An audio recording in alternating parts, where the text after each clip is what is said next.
সুপ্রিয় দর্শক, আসসালামু আলাইকুম।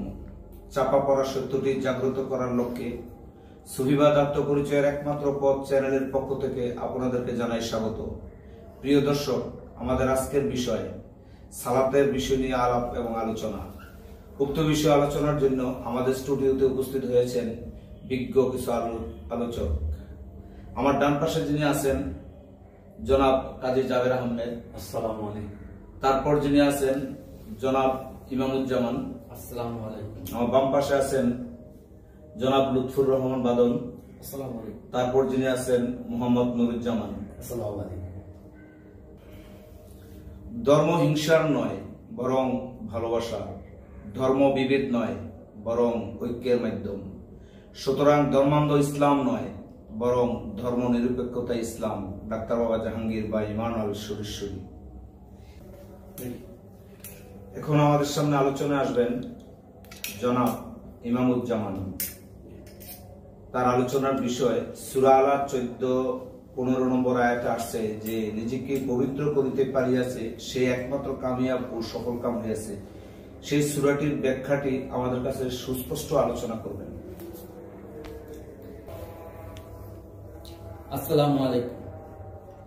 এত সুন্দর একটি প্রোগ্রামে আমাকে আমন্ত্রণ করার জন্য আন্তরিকভাবে আমি সবাইকে ধন্যবাদ জানাচ্ছি। মশারির ভিতর জিগির করা সহজ, টাকার স্তূপের উপর ঈমান রাখা কঠিন। আঘাত করা সহজ, বুকে টেনে নেওয়া কঠিন। ভালোকে তো সবাই ভালোবাসে, মন্দকে যে ভালোবাসতে পারে সেই তো প্রকৃত মানুষ। কালান্দার বাবা জাহাঙ্গীর আমার মোর্শেদ কেবলাও কাবার 3টি বাণী দিয়ে আমি আমার এই সূরা আলার 14 ও 15 নম্বর আয়াত বাবারই রচিত কোরআনে সালাতের কথা থেকে কিছু ব্যাখ্যা ও আলোচনা শুরু করে দিচ্ছি। 14 নম্বর আয়াত কোরআনের সূরা 87 নম্বর সূরা আলার 14 নম্বর আয়াতে বলা হয়েছে কাদ আফলাহা মান তাযাক্কা। সুতরাং যে নিজেকে পবিত্র করতে পেরেছে অবশ্যই সে কামিয়াব হয়েছে। এখানে যেই শব্দটি সর্বপ্রথম একটু ব্যাখ্যা করা প্রয়োজন, অতীব গুরুত্বপূর্ণ, সেই শব্দটি হলো পবিত্র। পবিত্র শব্দটি দুই প্রকার, একটি মেজাজি পবিত্রতা, আরেকটি হলো হাকিকি পবিত্রতা। এখন মেজাজি পবিত্রতা কি? আমরা সবাই জানি গোসল অজু করে মেজাজি পবিত্র হওয়া যায়। তাহলে হাকিকি পবিত্রতা কি? হাকিকি পবিত্রতা হলো নিজের প্রবৃত্তি তথা নিজের নফসের সাথে আল্লাহ ইচ্ছাকৃতভাবে পরীক্ষা করার জন্য যে খান্নাস রূপী শয়তানটাকে আমার সাথে সংমিশ্রণ করে দিয়েছে, সেখান থেকে মুক্তি লাভ করাটাই হাকিকি পবিত্রতা। তাই কোরআন আরেক জায়গায় বলতেছে যে পবিত্র না হয়ে কোরআনকে কেউই স্পর্শ করতে পারে না। একটি হলো গিয়ে অসাধারণ পবিত্রতা, আরেকটি খুব সাধারণ পবিত্রতা। তা এখন এই কোরআনকে কেউ স্পর্শই করতে পারে না, এরও দুইটি অর্থ আছে, দুই রকম অর্থ আছে। একটি মেজাজি পবিত্রতা, আরেকটি হাকিকি পবিত্রতা। এখন মেজাজি পবিত্র হয়ে মানে তথা গোসল অজু করে আমরা মেজাজি কোরআনটাকে স্পর্শ করতে পারি, তা পাঠ করতে পারি। কিন্তু পক্ষান্তরে হাকিকি পবিত্রতা ছাড়া তথা আপন নফসের সাথে যে শয়তান খান্নাসকে মিশিয়ে দেওয়া হয়েছে, সেখান থেকে সেই শয়তানকে সম্পূর্ণরূপে বিতাড়িত না করা পর্যন্ত হাকিকি কোরআন তথা নূরি কোরআনকে স্পর্শ করা সম্ভব না, একবারই অসম্ভব। আমরা এক জায়গায় ভুল করে ফেলি। হাকিকি কোরআন তথা নূরি কোরআন এবং মেজাজি কোরআন, যেটা ছাপার কোরআন, কালি কলমের লেখা কোরআন, দুটোকে এক করে ফেলি। এতেই আমাদের ভুল বিভ্রান্তির পথে গিয়ে আসে। ঠিক বলেছেন, একটি ভুল লক্ষ ভুলের জন্ম দেয়। তাই আমাদের ইসলামের 3য় খলিফা ওসমান গনি রাদিয়াল্লাহু তাআলা আনহু, উনি কোরআনকে একত্রিত করেছিলেন। সেই কোরআনকে দেখে মাওলা আলী আলাইহিস সালাতু সালাম একটি কথাই বলেছিলেন, এটি হলো বোবা কোরআন। যেই সংগ্রহিত কোরআনটা ছিল ওইটা বোবা কোরআন, আর মাওলা আলী বলেছে আমি জীবন্ত কোরআন, আমি জীবন্ত কোরআন। তো মাওলা আলী যে কোরআনটির কথা বলেছে সেটি মহাসত্য, কিন্তু যেই মেজাজি কোরআনটা হযরত ওসমান রাদিয়াল্লাহু তাআলা আনহু সংগ্রহিত করেছে সেটার মূল্য কম নয়। কারণ আমাদের সাধারণ মানুষ যারা আমরা আছি, ওই কোরআনটি সংগ্রহিত কোরআনটি পড়ে আমরা শিক্ষা অর্জন করছি, তো ওই কোরআনটিকে অবহেলা করা যাবে না। এবং মাওলা আলী যে বলেছেন আমি জীবন্ত কোরআন, এটা মহাসত্য কোরআন। এই কোরআন পবিত্র না হয়ে স্পর্শ করা যায় না। এখন মাওলা আলীর যে পবিত্র কোরআনটি, এইটি সবার পক্ষে আলিঙ্গন করা তো মহাদূরের কথা। এমনকি জাবরুত মোকামে সাধক যখন জাবরুত মোকামের শেষ প্রান্তে থাকে, তখনও সেই সাধকের পক্ষে কোরআনের রহস্যটি বোঝা সম্ভবপর হয়ে ওঠে না, যতক্ষণ না পর্যন্ত আল্লাহর বিশেষ রহমতে সাধককে জাবরুত মোকাম থেকে লা মোকামে না নিয়ে যায়। আল্লাহর বিশেষ রহমত, এর জন্যই বলছি রহিম রূপে দান করে আল্লাহ যখন জাবরুত থেকে সাধককে লাহুতে টান মারে, তখনই সেই হাকিকি কোরআন মানে সেই নুরি কোরআনের সে দর্শন পায় এবং সে পরিপূর্ণভাবে সেই কোরআনটাকে বুঝতে পারে। তাই কোরআনে বলতেছে 14 নম্বর আয়াতে, যে পবিত্র হতে পেরেছে অবশ্যই সে কামিয়াব হয়েছে।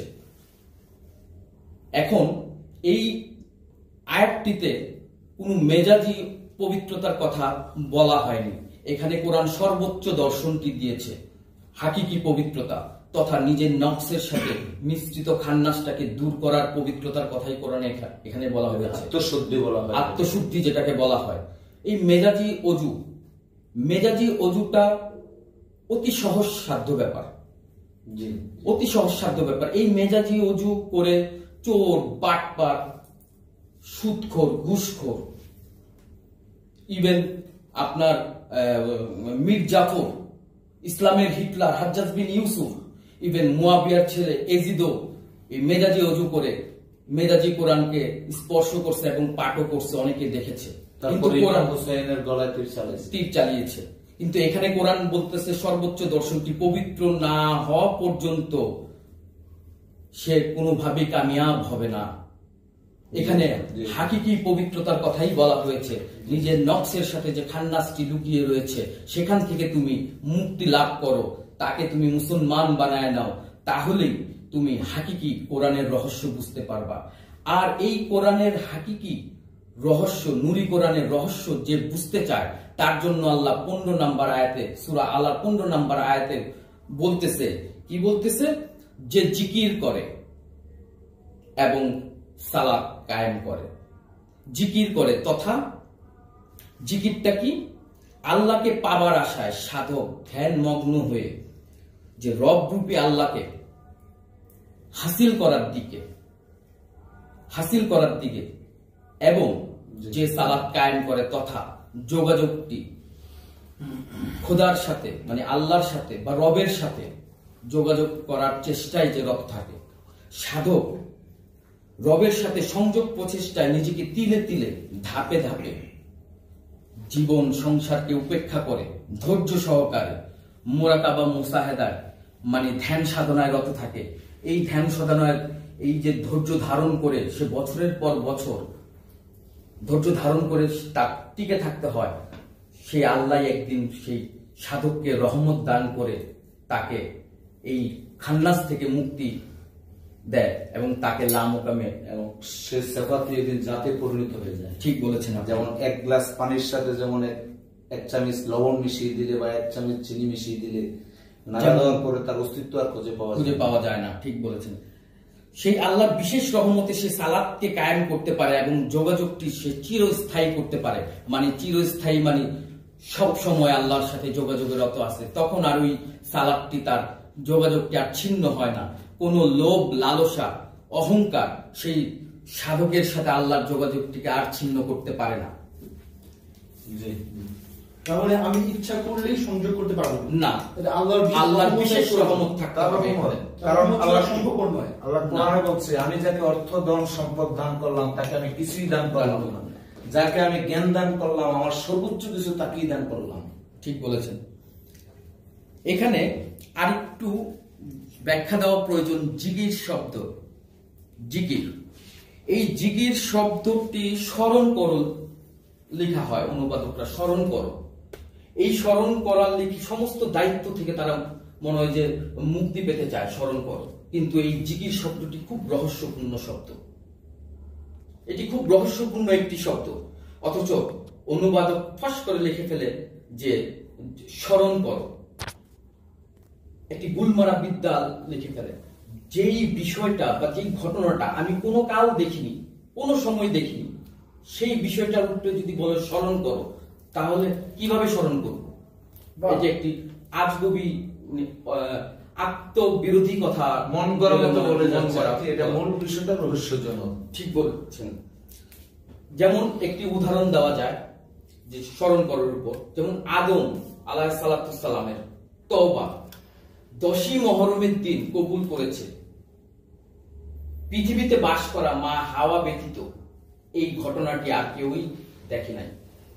তাহলে সেই ঘটনার কথায় যদি বলা হয় স্মরণ করো, তাহলে কিভাবে স্মরণ করব? কারণ মানব জাতি তো ছিল না, কিভাবে স্মরণ করব? আমি তো ছিলাম না, কেউই ছিল না। তাহলে এই স্মরণ করো কথাটি মানে খুব রহস্যপূর্ণ একটি শব্দ, কিন্তু অনুবাদক ফাঁস করে লিখে ফেলে যে স্মরণ করো, জিকিরটা খুব রহস্যপূর্ণ। এই জিকির শব্দটা অনেকটা বাবা কালান্দার বাবা জাহাঙ্গীর কি বলছে, জিকির শব্দটা অনেকটা সালাতের মতো। যেমন যোগাযোগ, সালাত মানে যোগাযোগ, সংযোগ, ঠিক জিকির কথাটা অর্থ অনেকটা যোগাযোগ সংযোগের মতোই। সালাতের আরেকটি অর্থই তো স্মরণ, স্মরণ, যে স্মরণের তরণ। ঠিক বলেছেন। এখন এমন কিছু ঘটনা আছে যা পৃথিবীতে কেউ কোনোদিন মনে করতে পারছে না, সেই ঘটনার উপরে যদি বলো স্মরণ করো, তাহলে কিরকম শোনায়? স্মরণ করার আরবি হলো জিকির, কিন্তু কেউই আমরা স্মরণ করতে পারছি না, কিন্তু বলছে স্মরণ করো। তাহলে এই জিকিরটার আসলে রহস্যপূর্ণ অর্থ থাকতে পারে, অনুবাদক বুঝে হয়তো না বোঝার ভান করে। আসলে জিকির শব্দটার হাকিকি অর্থ হলো যোগাযোগ। সালাত যেমন যোগাযোগ, জিকির শব্দটাও যোগাযোগ। কালান্দার বাবা জাহাঙ্গীর তার কোরআনে সালাতের কথায় লিখেছেন। যেমন কোরআন আরেক জায়গায় বলতেছে ইন্নাস সালাতা লিযিকরি, এর হুবহু বাংলাটি যদি করা হয়, সালাতটি নিশ্চয়ই সালাতটি তথা যোগাযোগটি যোগাযোগের জন্যই। এখানে অনুবাদক মহাফাকরে পড়ে যায়। তো শব্দের সৌন্দর্য আনতে গিয়ে সে আসল দর্শন থেকে হারিয়ে যায়, আসল দর্শন থেকে সে হারিয়ে যায়। কিন্তু অকপটে স্বীকার করেনি যে এই আয়াতের অর্থটি আমি জানি না, এই কথাটি বলাটি হয়তো তারা মহাপাপ মনে করে। এই আয়াতটি বুঝতে পারলাম না, তারা একটি বারের জন্য বলেনি। কিন্তু কালান্দার বাবা জাহাঙ্গীর তিনি 53 বছর কোরআন গবেষণা করে বহুবার তার কোরআনের তাফসিরে বলেছে যে এই আয়াতের অর্থটি আমার জানা নেই। পৃথিবীর আর কোন অনুবাদক এমনটি করেছে বলে আমার জানা নেই, কেউ করেনি। তাই যেমন অনেকটা গুলমারা বিদ্যার মতো তারা বিসমিল্লাহির রহমানির রহিম এই অনুবাদক করতে গিয়ে মহাফাকরে পড়ে যায়। এবং কানাডা বাবা জাহাঙ্গীর বা ইমান আল শরীফ এক জায়গায় বলছেন যে আয়াতটা ব্যাখ্যা করতে যে আমার উপরে, আমার ধর্ষণের উপরে পড়ে, সে আয়াতটির ব্যাখ্যা করতেও আমি পিছপা হইনি। যেটা আমার উপরে পড়ে যায় আমি সেটাও তাৎপর্য ব্যাখ্যা করে গেছি। সুন্দর বলেছেন জীবন ভাই। আচ্ছা, অনুবাদক বিসমিল্লাহির রহমানির রহিম অনুবাদটা অনেক গুলমারা মন গড়া লিখে দেয়, কারণ অনুবাদক বুঝতেই পারেনি যে রহমান শব্দের অর্থ দয়ালু, রহিম শব্দের অর্থ দয়ালু, কিন্তু কোথায় রহিম শব্দটি বসবে আর কোথায় রহমান শব্দটি বসবে অনুবাদক বুঝতেই পারে না। তাই তারা গতানুগতিক সবাই একই রকম অনুবাদ লিখে গিয়েছে। এখন সাধারণ দানটি কি আর বিশেষ দানটি কি? রহমান হলো সাধারণ দান, ধর্ম বর্ণ নির্বিশেষে সবার উপর যে দানটি আল্লাহ পাক করে যাচ্ছে সেটাই রহমান। যেমন আমি খাচ্ছি, ইহুদিও খাচ্ছে, সবাই খাচ্ছে, হিন্দু খাচ্ছে, খ্রিস্টান খাচ্ছে, সবাই খাচ্ছে। রহমান রূপে তিনি দান করে যাচ্ছে, এটা সাধারণ দান। কিন্তু রহিম রূপের দান সেটা কোথায় বসবে অনুবাদক জানে না। বাবা কালান্দার বাবা জাহাঙ্গীর দেখিয়ে দিচ্ছে যে রহিম রূপের দানটি কোথায় বসে। সাধক যখন সাধনা করতে করতে নিজের খান্নাস, নিজের প্রবৃত্তি থেকে, নিজের নফস থেকে খান্নাসকে দূর করে দেওয়ার অবিরাম চেষ্টায় রত থাকে, সালাত এবং জিকিরের রত থাকে, তখন জাবরুত মোকামের শেষ প্রান্তে যখন সাধক পৌঁছে যায়, আল্লাহর বিশেষ রহমতে আল্লাহ যখন ক্ষমা করে দেয় সাধককে, তখন জাবরুত মোকাম থেকে লা মোকামে যখন তাকে নিয়ে যায়, এই যে দানটি করা হয় ক্ষমার পর দান, এই দানটিকেই রহিম রূপে আল্লাহ পাক দান করে বলা হচ্ছে গাফুরুর রহিম বলতেছে কোরআনের। তাই এক জায়গায় গাফুরুর রহমান রূপে না, ওইটি সাধারণ দান। আর বাবা জাহাঙ্গীর দেখিয়ে দিলেন যে গাফুরুর রহিম কোরআনে এই সাধকের আমিত্ব থেকে উদ্ধার প্রাপ্ত যে সাধককে যে দানটি করা হয় সেটাই রহিম রূপে কোরআনে যতবার বলেছে রহিম রূপে, গাফুরুর রহিম রূপে দান করেছে। এটি বিশেষ দান আল্লাহ। আল্লাহ আশেক যখন তার সাধনা করতে করতে সে খান্নাস মুক্ত মুক্ত আল্লাহ হয়ে যায়। তখন তাকে যুক্ত করে নেয় নিজের মতো করে। ঠিক বলেছেন। যেমন 15 নম্বর আয়াতে আল্লাহ কি বলতেছে, জিকির করে রবের দিকে, তার রবের দিকে। রবের মধ্যে কিন্তু বলেননি আল্লাহ, কারণ রবের মধ্যে ডুব দিলে জিকিরও থাকে না, সালাতও থাকে না। যিনি রহস্যের মধ্যে ডুব দিয়েছে, রবের ভিতরে ডুব দিয়ে দিয়েছে, তার জন্য আর সালাত না, তার জন্য জিকির না। তাই তো বাগদাদের বিশ্ববিখ্যাত ওলি হযরত আলী আহমেদ দ্রুতবাই বলেছেন যে আমার হতে যদি আল্লাহর দর্শন বিলুপ্ত হয়ে যায়, তবে আমার থেকে দাসত্ববাদ ভেঙে যায়। আর নিজের প্রবৃত্তি থেকে যা চাওয়া হয় তাহাই দুনিয়ার চাওয়া হয়। তাই আরেক বিশ্ববিখ্যাত ওলি মাওলানা জালালউদ্দিন রুমি বলেছেন, তুমি আল্লাহও চাও দুনিয়াও চাও, এটা পাগলামি। আরেক বিশ্ববিখ্যাত ওলি বলেছেন, তার নাম হযরত আহমেদ হাওয়ানি, তিনি তার নিজের কাছে সংরক্ষিত সমস্ত বইগুলো নদীতে ফেলে দিয়ে বলেছে যে এই বইগুলো আমার সত্য পথের সন্ধান দিয়েছে এবং আসল লক্ষ্যস্থলে যাওয়ার পথে মুর্শিদ পেয়েছি আমি। যাত্রী যতক্ষণ পথের উপরে থাকবে, ততক্ষণ পথ প্রদর্শকের প্রয়োজন হয় তথা মুর্শিদের প্রয়োজন হয়। যাত্রী যখন সত্য সাগরে ডুবে যাবে, তখন আর ওই পথের মূল্য। এটা কিন্তু কোরআনও বলা আছে যে তোমরা ইবাদত করো বিশ্বাস অর্জন করার আগ পর্যন্ত। আই বলে কি কালান্দার বাবা জাহাঙ্গীর বলতেছে যে এই পথের নামই হলো জিকির এবং সালাত। এই পথের নামই জিকির এবং সালাত। মুর্শিদ তার সাধককে, মুরিদ সাধককে এই হাকিকি সালাতের আসল রহস্যগুলো জানিয়ে বুঝিয়ে দেয় এবং সেই বুঝানোর পথে সাধক আল্লাহর রহস্য সাগরে যখন ডুব দিয়ে দেয়, তখন জিকির থাকে না, সালাত থাকে না এবং মুর্শিদও থাকে না।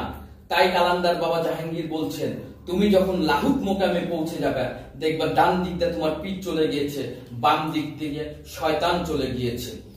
বাবা এখানে আরো বলতেছে, সত্য পাওয়াটা বড়, পীর বড় নয়। পৃথিবীর আর কোন ওলি আল্লাহ এই কথা বলেছে কিনা বা কোন পীর, বাংলার কোন পীর বলেছে কিনা আমার জানা নাই। কালান্দার বাবা জাহাঙ্গীর বলছে যে সত্য পাওয়াটাই বড়, এখানে মুর্শিদ বা পীর বড় নয়। তুমি সত্য না পাও আমাকেও ফেলে দাও। হ্যাঁ, তাই কোরআন আরেক জায়গায় বলতেছে যে আইনুল ইয়াকিন না হওয়া পর্যন্ত তুমি ইবাদত করে যাও। কিন্তু এখানেও একটা মন গড়া অনুবাদ, মেজাজি কোরআনের ভিতরে অনুবাদ, মন গড়া অনুবাদ করে থুয়ে দেয় যে কি মরার আগ পর্যন্ত ইবাদত করে যাও। কোথায় আইনুল ইয়াকিন মানে প্রত্যক্ষ দর্শন, আর কোথায় মরার আগ পর্যন্ত। আর এক মহা বিশ্ববিখ্যাত ওলি আউয়াল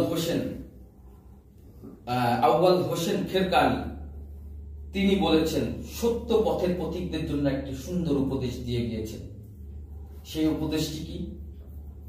সত্য পথের যাত্রীদের জন্য যে আল্লাহর প্রেমিকদের জন্য সমস্ত স্থানই মসজিদ, সমস্ত দিনই শুক্রবার, সমস্ত মাসটাই রমজান মাস।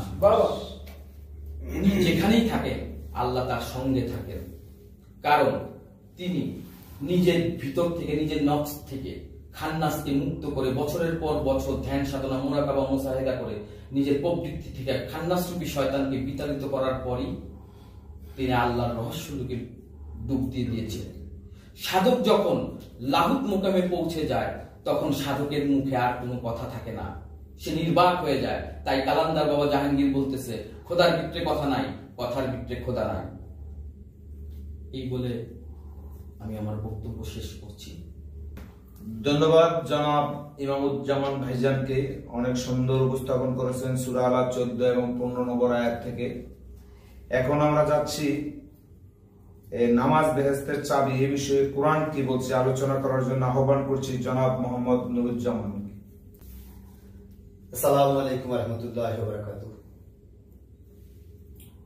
সর্বপ্রথমে আল্লাহর দরবারে লাখ লাখ শুকর এবং ধন্যবাদ জিমল সিদ্দিকীকে, যিনি সুফিবাদ আত্মপরিচয়ের একমাত্র পথ চ্যানেল থেকে আমাকে নিমন্ত্রণ করেছেন এবং দর্শকদের উদ্দেশ্যে কিছু বলার জন্য সুযোগ করে দিয়েছেন। পাশাপাশি সুফিবাদ আত্মপরিচয়ের একমাত্র চ্যানেলের পথের সকল দর্শককে শুভেচ্ছা ও ভালোবাসা। আমাকে প্রশ্ন করা হয়েছে নামাজ বেহেশতের চাবি, এটি কোরআনের আলোকে কোরআন কি বলছে, কি সাক্ষী দিচ্ছে, কি বলছে? তো আমাকে প্রথমেই নামাজ বেহেশতের চাবি নিয়ে আলোচনা করতে গেলে এটা ঠিক মূল জায়গাটাতে যেতে হবে আমাকে, সেটা হলো নামাজ বেহেশতের চাবি। মিফতাহুল জান্নাত আস-সালাত, তিরমিজি শরীফের একটি মশহুর হাদিস, যা হযরত জাবির ইবনে আব্দুল্লাহ হতে বর্ণিত। কিন্তু এই হাদিসটি হচ্ছে অর্ধেক। পুরো হাদিসটাই আমি দর্শকদের সামনে উত্থাপন করতে চাই, যা হলো মিফতাহুল জান্নাতে আস-সালাতু ওয়া মিফতাহু সালাতুত তুহুর। মিফতাহুল জান্নাতে আস-সালাতু, দ্যাট মিন্স নামাজ বেহেশতের চাবি, ওয়া এবং মিফতাহু সালাতুত তুহুর, তুহুর দ্যাট মিন্স তাহারা, তাহারাতের বাংলা হচ্ছে পবিত্রতা। জি জি। এখন আমি জানি না এটার প্রথম অংশটুকুই কেন আমাদের সমাজে, আপনি যেখানেই যান, রেডিও, টিভি, মসজিদ, মাদ্রাসা, যেখানেই রাস্তাঘাট, যে কোনো ওয়াজ মাহফিল যেখানে যান, শুধুমাত্র এই প্রথম অংশটুকুই আলোচনা আসে, শেষের অংশটুকু কেন আলোচনা আসে? অর্থাৎ মূল বিষয়টাকে বাদ রেখে অর্ধেকটাকে অর্ধেকটা আলোচনা করা হচ্ছে। কিন্তু সবচেয়ে মজার ব্যাপার হচ্ছে যে প্রথম যে অংশটুকু নামাজ বেহেশতের চাবি, মিফতাহুল জান্নাত আস-সালাতু, এটি একটি জয়ীফ হাদিস, যেটি এখনকার বিজ্ঞ মুহাদ্দিসগণ সকলেই এভাবে স্বীকার করে গেছেন যে এটি একটি জয়ীফ তথা জাল তথা একটা বানোয়াট, একটা মিথ্যা হাদিস। কিন্তু পরের যে অংশটুকু ওয়া মিফতাহু সালাতুত তুহুর, এটা কিন্তু জাল বলছেন না, ওনারা বলে যাচ্ছেন যে এটা ঠিক আছে। আপনার জাল বা জয়ীফ বা বানোয়াট হাদিসটুকু আমাদের সামনে কেন নিয়ে আসা হচ্ছে? অথচ নামাজের, দেখেন নামাজের ব্যাপারে কোরআন আর কি কি বলতে চাচ্ছে। নামাজের আপনি যখন সালাত করবেন একটা বিনিময় পাবেন। জয়ীফ হলেও কি বলছে যে নামাজ বেহেশতের চাবি, তার মানে নামাজের বিনিময়ে আপনি কি পাচ্ছেন? বেহেশত পাচ্ছেন। এখন কোরআন আসলে নামাজের বিনিময়ে সালাতীদেরকে বা সংযোগকারীদেরকে কি দিতে চাচ্ছে, আমি একটু সেদিকে আলোকপাত করব। তার আগে যেটা করতে হবে, সালাতে রুজু হওয়ার আগে আপনাকে একটা প্রিপারেশন নিতে হয়। আমরা ভাত খাওয়ার আগে কি করি? আগে ভাত রান্না করতে হয়, তরকারি রান্না করতে হয়, প্রিপারেশন নিতে হয়, তারপর খাওয়ার আগে কি করতে হয়? হাত ধুইতে হয়। তো সালাতে রুজু হওয়ার আগেও আমাদেরকে একটা প্রিপারেশন নিতে হবে। সেই প্রিপারেশনটা কিভাবে নিব আমি? কোরআনের সূরা বাকারার 3 নম্বর আয়াতে বলতেছে, আল্লাযীনা ইউমিনুনা বিল গায়ব, যারা গায়েবের প্রতি বিশ্বাস করে, ওয়া ইকিমুনাস সালাতা, এবং সালাত কায়েম করে, ওয়া মিম্মা রাযাকনাহুম, এবং আমরা তাদেরকে যে রিজিক দিয়েছি তা হইতে ব্যয় করে। তাই প্রথমেই সালাতে রুজু হওয়ার আগে প্রথমেই তাকে বিল গায়েবে বিশ্বাস করতে বলা হচ্ছে। গায়েব বিশ্বাস করার জন্য বিল গায়েবে বিশ্বাস করতে বলা হচ্ছে। বিল গায়েব দ্যাট মিন্স অদৃশ্য। এর চমৎকার বাক্য শৈলীতে চমৎকার ভাবে এর সংজ্ঞা, বিল গায়েবের যে সংজ্ঞা, এই সংজ্ঞাটুকু দিয়েছেন ডক্টর বাবা জাহাঙ্গীর বা ইমান আল সুরিশ্বরী। তার কোন কিতাবের নামটা বলুন? নির্ণবিচিত্ত দাহ সুফিবাদ সার্বজনীন কিতাব। চমৎকার। আমি ওখান থেকে ডক্টর বাবা জাহাঙ্গীর বিল গায়েব শব্দটির চমৎকার বাক্য শৈলীতে অতি অল্প বাক্য বেয়ে এর একটা চমৎকার ব্যাখ্যা দিয়েছেন। আমি ঠিক ওখান থেকে ডক্টর বাবা জাহাঙ্গীরের নির্ণবিচিত্ত দাহ তথা সুফিবাদ সার্বজনীন কিতাব থেকে আমি এটা দর্শকদের উদ্দেশ্যে বলতে যাচ্ছি। বিজ্ঞানীর দৃষ্টিতে দৃশ্য এবং অদৃশ্যের বিষয়গুলোর ব্যাখ্যা ও বিশ্লেষণ অনেক জটিল। আমরা ইচ্ছে করেই সেই সব জটিল পথে অগ্রসর না হয়ে সোজা কথায় বলতে চাই। আল্লাহ তথা সমস্ত সৃষ্টির সেফাত সমূহ এবং জাত সমূহের একত্রিত রূপটির নাম হলো আল্লাহ। সেই আল্লাহ তথা রূহ তথা আমরা রূপী রূহ, ফেরেশতা, আখিরাত, বেহেশত এবং দুজকের উপর না দেখেই বিশ্বাস স্থাপন করাটাকেই বিল গায়েবে বিশ্বাস করা তথা অদৃশ্যে বিশ্বাস বলতে চাই। বিল গায়েব শব্দটির ব্যাখ্যা করতে গেলে অনেক বড়, ব্যাখ্যাকারী হাঁপিয়ে যাবেন, কিন্তু তার ব্যাখ্যা শেষ হবে না। তাহলে আমাদেরকে কি করতে হবে? সালাতে রুজু হওয়ার জন্য প্রথমে আমাদেরকে বিল গায়েব তথা অদৃশ্য ইমানে, অদৃশ্য বিষয়বস্তুর উপরে ইমান আনতে হবে, প্রথম শর্ত। দ্বিতীয় শর্ত, আগে পবিত্র হতে হবে। সূরা আলাতে পবিত্র কথা আসছে, তাহলে পবিত্র হতে হবে। একটু আগে যে বলতেছিলাম যে হাত ধুতে হবে, তো ভাত খাবেন তো, তাহলে আমরা পবিত্র হবো। প্রথমে দুটো শর্ত জুড়ে দেওয়া হয়েছে, একটা হচ্ছে অদৃশ্য ইমান আনা, দ্বিতীয়ত হচ্ছে পবিত্র হওয়া।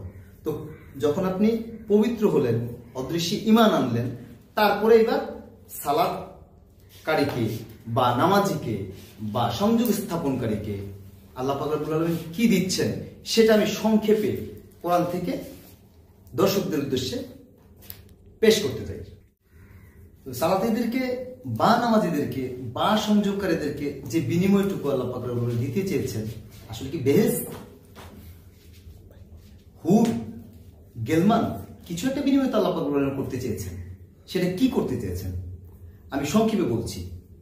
সর্বোচ্চ বিনিময় দিতে চেয়েছেন আল্লাহ পাক রব্বুল আলামিন, তার কোরআনে বলেছেন সূরা নিসা 162 ও সূরা আরাফের 170 নম্বর আয়াতে কি বলেছেন? সর্বোচ্চ বিনিময় দিতে চেয়েছেন। এখানে কিন্তু উল্লেখ করেন নাই কি দিতে চেয়েছেন, বিনিময় দিতে চেয়েছেন। সফল কাম সূরা লুকমানের 1 থেকে 5 নম্বর আয়াতে আপনারা পাবেন। সফল কাম, তারাই সফল কাম বলেছেন, সফল কাম বলে ভূষিত করেছেন। আবার সূরা আলার 14-15 নম্বর আয়াতে বলেছেন তারা কামিয়াব।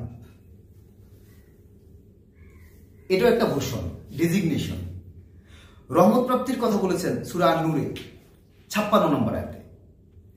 আজমতওয়ালা পুরস্কার, আজমতওয়ালা পুরস্কারের ঘোষণা দিয়েছেন সূরা মুজাম্মিলের 20 নম্বর আয়াতে। মুত্তাকিন বলে ভূষিত করেছেন, মুত্তাকিন বলে তাদেরকে ডেজিগনেটেড করেছেন আল্লাহ পাক রব্বুল আলামিন। সেটা হলো সূরা নিসা 77 নম্বর এবং সূরা বাকারা 177 নম্বর আয়াতে। এখন কথা হলো যে এই আল্লাহ যে বিনিময় করতে চেয়েছেন, আল্লাহ যে কিছু দিতে চেয়েছেন, তার জন্য প্রথমে দুটা শর্ত দিয়েছেন। আচ্ছা, শুধু কি সালাতের বিনিময়গুলো দিতে চেয়েছেন?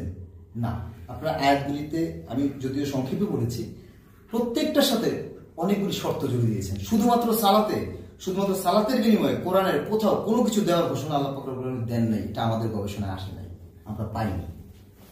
প্রত্যেকটা আয়াতে প্রত্যেকবার ওয়াকিমুস সালাতের সাথে হয়তো জাকাতের কথা বলেছেন, নয়তো ভালোবাসার কথা বলেছেন, নয়তো মিসকিনদের প্রতি সাহায্যের আলোচনা করেছেন। সেগুলো কি? বিল গায়েবে বিশ্বাস করতে বলেছেন, প্রথমে বলেছিলাম। শেষ বিচার দিনে বিশ্বাস। আলিফ লাম মিম কেতাবকে ধারণ, আলিফ লাম মিম কেতাবকে ধারণ করতে বলেছেন।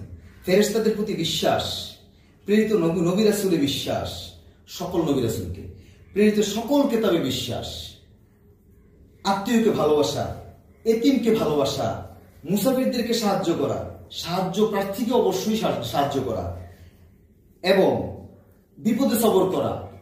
আবার পুত পবিত্র হতে হবে, সত্যবাদী হতে হবে, রাসূলকে অনুসরণ করতে হবে, আল্লাহকে উত্তম ঋণ দিতে বলেছেন, এবং সর্বশেষ বা সর্বোপরি আল্লাহর উপর ঈমান আনতে বলেছেন। এগুলো প্রত্যেকটা ওয়াকিমুস সালাতার সাথে আল্লাহ জুড়ে দিয়েছেন। সূরা আরাফের 170 নম্বর আয়াতে আল্লাহ পাক বলেছেন, ওয়াল্লাযীনা ইউমাসসিকুনা বিল কিতাবে ওয়া আকামুস সালাতা ইন্নালাম দিওয়াজরাল মুসলিহিনা, এবং যাহারা কিতাবকে সত্যভাবে ধারণ করিয়াছে এবং সালাত কায়েম করিয়াছে, নিশ্চয়ই আমরা নেককারদের বিনিময় নষ্ট করি না। তাহলে কি হলো? সালাতের সাথে সাথে সত্যকে ধারণ করতে বলেছেন। আবার সূরা লুকমানের সূরা আলার 14 এবং 15 নম্বর আয়াতে সফল কাম যে বলেছেন সেটা কিভাবে বলেছেন? কাদ আফলাহা মান তাযাক্কা ওয়া যাকারা আসমা রাব্বিহি ফাসাল্লা, অর্থাৎ যে নিজেকে পবিত্র করতে পেরেছে অবশ্যই সে কামিয়াব হইয়াছে। তাহলে আগে কি বলেছেন? পবিত্র করার কথা বলেছেন। আবার সূরা আন-নূরের 56 নম্বর আয়াতে বলতেছেন আল্লাহ রাব্বুল আলামিন, ওয়া আকিমুস সালাতা ওয়া আতুজ যাকাতা ওয়া আতিউর রাসূলা লাআল্লাকুম তুরহামুন। এখানে বলতেছেন কি? এবং সালাত কায়েম করো এবং যাকাত দাও, যাকাত আদায় করো এবং রাসূলের অনুসরণ করো, যাতে তোমরা আল্লাহর রহমত পাইতে পারো। রহমত প্রাপ্তির কথা বলেছেন, কিন্তু তার আগে সালাতের সাথে কতগুলো শর্ত যুক্ত করে দিয়েছেন। সূরা মায়েদা 12 নম্বর আয়াতে জান্নাত সংক্রান্ত একটা আলোচনা আছে, যেখানে আল্লাহ পাক রব্বুল আলামিন আমাদেরকে জান্নাতের ঘোষণাটা দিয়েছেন। এছাড়া কোরআনের কোথাও সরাসরি শুধুমাত্র সালাতের বিনিময়ে জান্নাতের কোনো ঘোষণা দেন নাই। অবশ্য এখানেও সরাসরি শুধুমাত্র সালাতের বিনিময়ে জান্নাতের ঘোষণা আল্লাহ পাক রব্বুল আলামিন দেন নাই। কি বলছেন এখানে? এখানে বলতেছেন, ওয়া কালাল্লাহু ইন্নী মাকুম লাইন আকামুতুস সালাতা ওয়া আতাইতুমুজ যাকাতা ওয়া আমানতুম বিরাসূলি ওয়া আযযারতুহুম ওয়া আকরাদুতুমুল্লাহা কারদান হাসানান লাউ কাফফারনা আনকুম সাইয়্যাতিকুম ওয়া লা উদখিলান্নাকুম জান্নাতিন। নিশ্চয়ই আমি তোমাদের সাথেই আছি যদি তোমরা সালাত কায়েম করো 1, এবং যাকাত আদায় করো 2, এবং আমার রাসূলগণের প্রতি ঈমান আনো এবং তাহাদের সম্মান করো, এবং আল্লাহকে কর্জে হাসানা উত্তম ঋণ দান করো, তাহা হইলে আমি তোমাদের পাপসমূহ মিটাইয়া দিব এবং অবশ্যই আমরা তোমাদেরকে জান্নাতে দাখিল করব। জান্নাতের কথা এখানে বলেছেন, কিন্তু অনেকগুলি শর্তের বিনিময়ে। শুধু এখানেই 5-6টা শর্ত আল্লাহ রাব্বুল আলামিন দিয়েছেন। তাহলে শুধু সালাতের বিনিময়ে কোথাও সরাসরি কিছুই আল্লাহ ঘোষণা করেননি। নামাজের বিনিময়ে বেহেশত তো দূরের কথা, কোনো কিছুই দেওয়ার ঘোষণা আল্লাহ কোরআনে করেননি। এখানে এই শর্তগুলো হচ্ছে সালাতের সাথে সংযুক্ত। এই শর্তগুলো পরিপূর্ণ না হলে আপনি বিনিময়ে যে সর্বোচ্চ বিনিময় বা সফল কাম বা কামিয়াব তথা রহমত প্রাপ্তি অথবা আজমতওয়ালা পুরস্কার বা মুত্তাকিন আমরা যা বলছিলাম, এই যে এটা পূর্ণ হচ্ছে না, এটা পাওয়া যাচ্ছে না।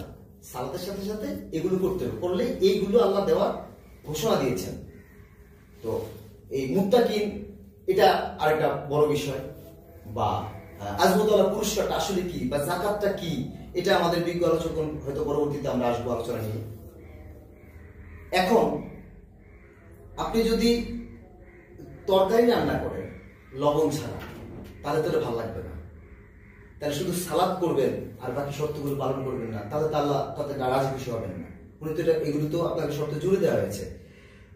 সেই হিসাবে কাজী নজরুল আমাদের পুরুষোত্তম সুফি কাজী নজরুল ইসলামের কথা খুব মনে পড়ে যাচ্ছে, নামাজি তো নামাজ হলো যে ভুল, মসজিদে তুই রাখলি সেজদা ছাড়ি ইমানের ভুল। তো আমাকে তো প্রথমে ইমানই আনতে হবে, পবিত্র হইতে হবে। তো ইমানের মূল যদি ছেড়ে দিই, আর আল্লাহ পাক রব্বুল আলামিন যেহেতু কোরআনে বলেছেন এই শর্তগুলো, এগুলো যদি আমরা আলোচনায় না আনি, এগুলো যদি আমরা না করি, পরিপূর্ণতা হবে না, তাহলে পূর্ণ হচ্ছে না। তাহলে পূর্ণ যখন হবে না, তাহলে তো আপনার তরকারি স্বাদ হবে না। তাহলে তো আল্লাহ পাক রব্বুল আলামিন এগুলো আপনাকে দিবেন না। দেওয়ার ঘোষণা সে করেছেন, বাট উইথ শর্ত। আমরা আসলে আমি এই অবস্থানে এসে আমাদের শিক্ষা ব্যবস্থাকে একটু দায়ী করে যাব, এই জন্য যে আমরা আসলে শিখছি ভুল। আমাদের বিভিন্ন মুহাদ্দিসগণ হাদিসের প্রথম বলেছিলাম যে শুরুর অংশটাকে শুধু বলেন, প্রথম অংশটা, দ্বিতীয় অংশটা কেউ বলেন না। নামাজ বেহেশতের চাবি, কিন্তু নামাজের চাবি যে পবিত্রতা, এই কথাটা কেউ বলেন না। আমি যখন হাই স্কুলে পড়েছিলাম কোরআনের আয়াত 6666, আসলে কি তাই? অনেক পরে এসে জানতে পেরেছি আসলে তা না। কিন্তু আমি তো ওইটা শিখেছি, ওইটার বিনিময়ে আমি আমার মাস্টারমশাই থেকে নাম্বারও পেয়েছি, তাহলে আমি তো শিখেছি ভুল। তাহলে আমাদের শিক্ষা ব্যবস্থার একটা ঘাটতি রয়ে গেছে, ঘাটতি এখানে আছে, অপূর্ণ রয়ে গেছে, একটা অপূর্ণতা রয়ে কারণে গেছে। ভুলের পথ ভারিয়ে তুলছে আমাদের। ভুলের গর্বে ভুলের জন্ম হয়, অনেকগুলি ভুলের জন্ম হয়, আর অনেকগুলি ভুলের থেকে লক্ষ লক্ষ ভুলের জন্ম হয়। আমি শেষ করতে যাচ্ছি। এটা স্যার ডক্টর গোয়েবলসের একটা ফিলোসফি দিয়ে আমি শেষ করব। বলতেছেন যে একটা মিথ্যাকে যদি পরপর 17 বার উচ্চারণ করা হয়, 18 বারের সময় এটাকে সত্যের ন্যায় শোনায়। একটা মিথ্যাকে যদি 17 বার পরপর উচ্চারণ করলে 18 বারের সময় সত্যের ন্যায় শোনায়, তাহলে আমি আজকে আমার এই বয়সে এসে এতদিন এতগুলি বছর আমি যদি 6666 আয়াত আমি যদি জেনে আসে থাকি যে নামাজ বেহেশতের চাবি, তাহলে আমি কতবার শুনেছি? 17 বার মাত্র না 17,000 বার? না 17,000 বার, 17 লক্ষ বারের অধিক আমি শুনেছি। তাহলে এটা তো আমার মননে মগজে সত্য না মিথ্যা না, সত্য নয় শুধু সত্যের সত্য রূপে আমার কাছে প্রতীয়মান হয়ে গেছে। জি, আল্লাহ পাক রব্বুল আলামিন আমাদেরকে সত্য জানার তৌফিক দিন। সুফিবাদ আত্মপরিচয়ের একমাত্র পথে এই চ্যানেলটিকে আল্লাহ পাক রব্বুল আলামিন আরো সামনে অগ্রসর হওয়ার জন্য তৌফিক দান করুক। তারা যাতে আমাদের পরবর্তী প্রজন্মের জন্য সত্য সাগর থেকে ডুব দিয়ে মুক্তাটুকু উঠিয়ে এনে পরবর্তী প্রজন্মের হাতে দিতে পারে, এই বলে আমি আমার আলোচনা শেষ করছি। ধন্যবাদ সুফিবাদ আত্মপরিচয়ের একমাত্র চ্যানেলকে, ধন্যবাদ সবাইকে। শুভরাত্রি, আসসালামু আলাইকুম।